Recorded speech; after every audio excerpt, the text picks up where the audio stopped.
جب تم لوگ اپنے پروردگار سے فریاد کرتے تھے تو اس نے تمہاری دعا قبول کر لی اور فرمایا کہ تسلی رکھو، ہم 1000 فرشتوں سے جو ایک دوسرے کے پیچھے آتے جائیں گے تمہاری مدد کریں گے۔ اور اس مدد کو اللہ نے محض بشارت بنایا تھا کہ تمہارے دل اس سے اطمینان حاصل کریں،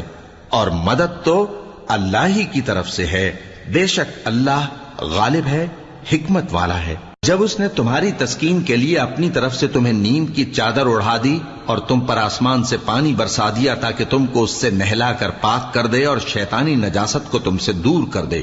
اور اس لیے بھی کہ تمہارے دلوں کو مضبوط کر دے اور اس سے تمہارے پاؤں جمائے رکھے۔ جب تمہارا پروردگار فرشتوں کو ارشاد فرماتا تھا کہ میں تمہارے ساتھ ہوں، تم مومنوں کو تسلی دو کہ ثابت قدم رہیں، میں ابھی کافروں کے دلوں میں رعب و ہیبت ڈالے دیتا ہوں، سو ان کی گردنیں اڑا دو اور ان کی پوست